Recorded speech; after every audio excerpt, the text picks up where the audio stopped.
हर साल गर्मी धीरे धीरे बढ़ती जा रही है और पानी कम होती जा रही है। दिल्ली एनसीआर जैसे शहरों में रहना धीरे धीरे और मुश्किल होती जा रही है।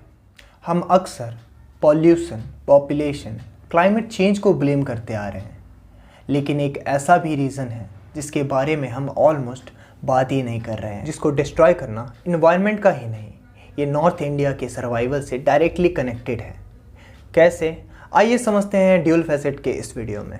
अरावली दुनिया के सबसे पुराने माउंटेन रेंज में से एक है। इसका इतिहास लगभग 2 बिलियन साल पुराना है। ये गुजरात, राजस्थान, हरियाणा और दिल्ली तक फैला हुआ है। जब हम माउंटेन के बारे में सोचते हैं तो हमारे मन में हमेशा एक ऐसी तस्वीर आती है हिमालय जैसी, कि पहाड़ ऊंचा होगा, लंबा होगा, लेकिन अरावली ऐसी नहीं दिखती। ना ज़्यादा हाइट, ना ज़्यादा ग्लैमर, और शायद इसीलिए हम इसे इतना सीरियसली नहीं लेते। लेकिन नेचर में इम्पोर्टेंस हाइट से नहीं, उसके फंक्शन से होता है, और अरावली का फंक्शन है इस पूरे रीजन के टेम्परेचर, वाटर और एयर को बैलेंस में रखना। ये एक साइलेंट सिस्टम है जो अपना काम करता चला आ रहा है बिना अटेंशन मांगे। जब हम बात करते हैं अरावली के डिस्ट्रैक्शंस की, तो ज़्यादातर लोग इमेजिन करते हैं बुलडोजर्स, ब्लास्टिंग या तो पहाड़ को तोड़ देना, पर रियलिटी कुछ ज़्यादा ही कॉम्प्लिकेटेड है।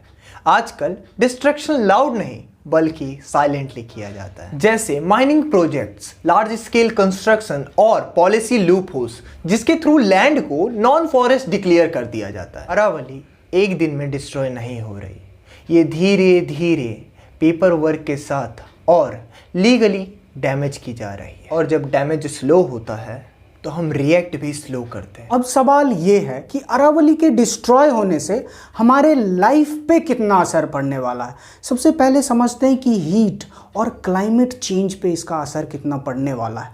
अरावली का एक मेजर रोल है, ये थार मरुस्थल या डेजर्ट से चलने वाली हवाओं को ब्लॉक करता है, और जब ये नेचुरल बैरियर वीक होता है तो जितनी भी गर्म हवाएं होंगी जो थार डेजर्ट में चलती हैं वो डायरेक्ट आपके शहरों तक पहुंचेगी, और इसका रिज़ल्ट होने वाला है लंबी गर्मी, आपके शहरों के टेम्परेचर बढ़ जाना। इसका रिज़ल्ट होगा लॉन्गर समर, ज़्यादा गर्मी, और ये गर्मी सिर्फ अनकंफर्टेबल नहीं होगी, बहुत ज़्यादा डेंजरस भी होने वाली है। दूसरा, वाटर क्राइसिस। माउंटेन्स सिर्फ क्लाइमेट को कंट्रोल नहीं करता, ये वाटर साइकिल का भी एक पार्ट है। अरावली रेन वाटर को होल्ड करके ग्राउंड वाटर को रिचार्ज करती है, और जब ये सिस्टम डैमेज हो जाती है तो बोरवेल्स, पंप, ये सारे ड्राई होने लग जाते हैं, वाटर लेवल गिरने लग जाता है और वाटर टैंकर्स नॉर्मल हो जाते हैं। ये वाटर स्कार्सिटी अचानक से नहीं आई है, ये ईयर्स ऑफ साइलेंट डैमेज का रिजल्ट है।